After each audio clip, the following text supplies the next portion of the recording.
अपने क्रोध को कैसे रोकना चाहिए।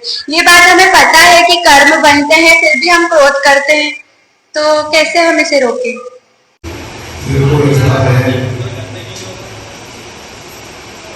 हमको अच्छी तरह करे थे जलदल अंगार यदि अपने हाथ में लेकर सामने वाले को फेंके मारते, क्योंकि सामने वाले ने बड़ा अपराध किया, बड़ी गलती की है और वो पिटने लायक है, अंगार जलता हुआ होगा कि फेंके मारो, क्या होगा सब जानते हैं। सामने वाला जलेगा नहीं जलेगा निश्चित नहीं है, उसको चोट पहुंचेगी नहीं पहुंचेगी निश्चित नहीं है, किंतु इतना निश्चित है अपना हाथ अपना नियम से चल जाएगा। उसी प्रकार से कुछ लोग कहते हैं क्रोध करना नहीं चाहते, लोग क्रोध गुस्सा दिला देते, क्या गुस्सा दिला देते, मगर ठीक है सामने वाले ने गुस्सा दिलाया है, गलती सामने वाले ने की, मगर उसमें ये तो ध्यान रखो कि हमारी उसमें कोई हानि तो नहीं हो रही। यदि क्रोध करने में हमारी हानि हो रही तो हमेशा बचना चाहिए। और एक श्लोक आता है, क्षमा शास्त्र करे से दुर्जनात्यम करस्यति अतिरणो बन्नी स्वयं अग्नि में ईंधन डालना बंद करो, घास के तिनकों को डालना बंद करो, कितने भी भीषण अग्नि होगी अपने आप श्वेता शांत हो जाएगी।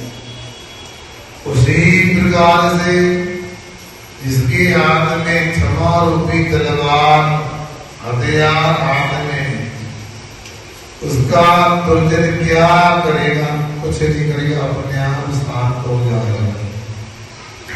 इतिहास में देखो कितने लोगों ने क्रोध किया और उसका क्या परिणाम निकला।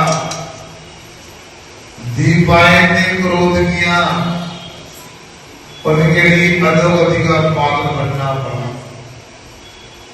रावण ने क्रोध किया, अधोगति का पात्र बनना पड़ा।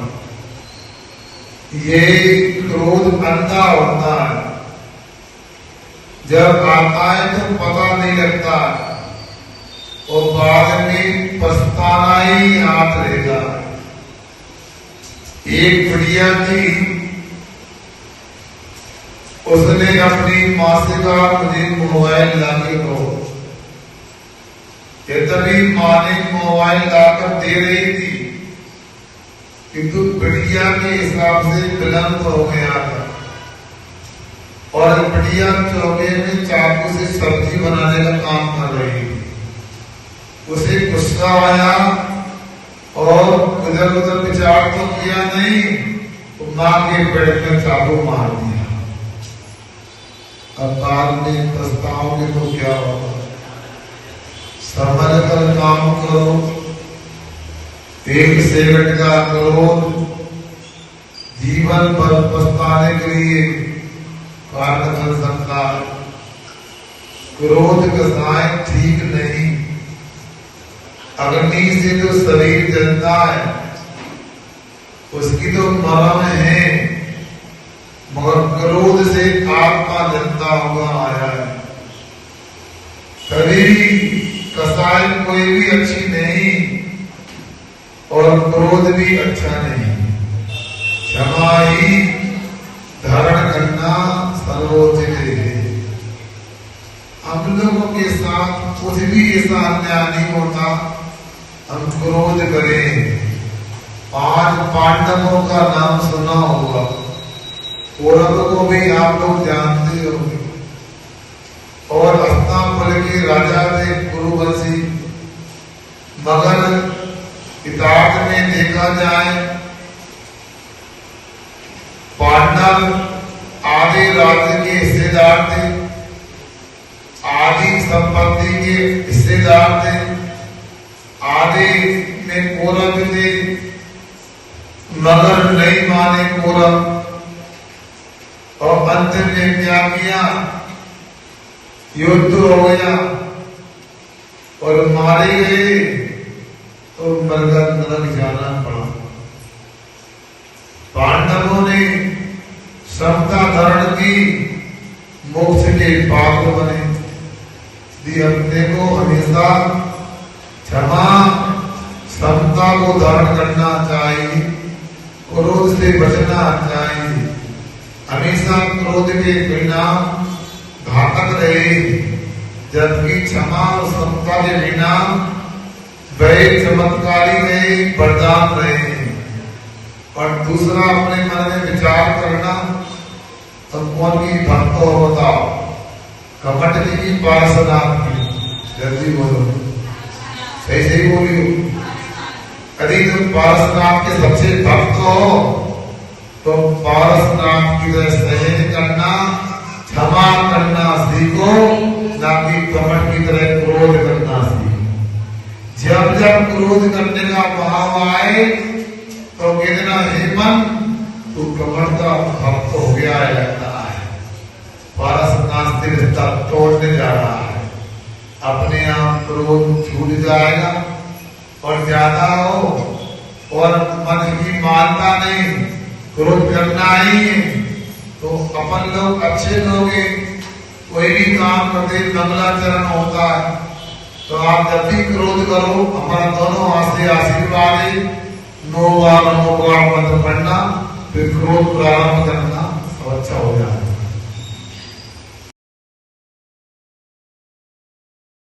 ढाई दिख में स्थित है, 3 प्रकार की होती है, कृष्ण मध्यम जगत। उसी प्रकार उपभोग भूमि कहाँ स्थित है और वो कितने प्रकार की होती है, उपभोग भूमि के जीव कैसे होते हैं, उनको भोजन, कपड़े आदि चीजें कहाँ से प्राप्त होती है।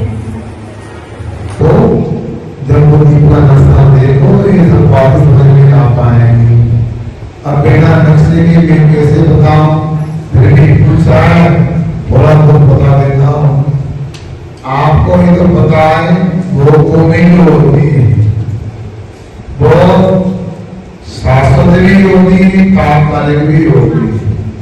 भरत एवं क्षेत्र में एक तात्कालिक होती है और हरि रम्यक हिरणवत और क्या रम्यक हिरणवत, हाँ हिरणवत नहीं, देखो हिरणवत हरि रम्यक हिरणवत, इनमें ये क्रमता जगन मध्यम उत्कृष्ट भूमि होती। विदेश मतलब देव गुरु उत्तर गुरु को लेकर।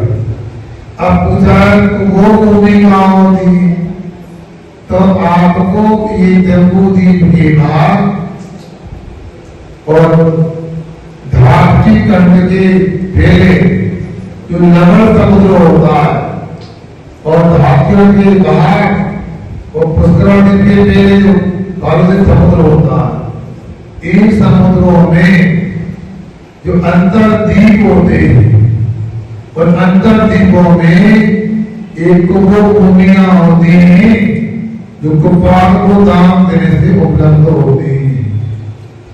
आप इनके शरीर की आकृति भी दर्पण है, घोड़ा आदि है, बंदर आदि इनके मुख के आकार होते हैं और कान भी इतने लंबे होते हैं कि चावल की तरह झगड़े शरीर को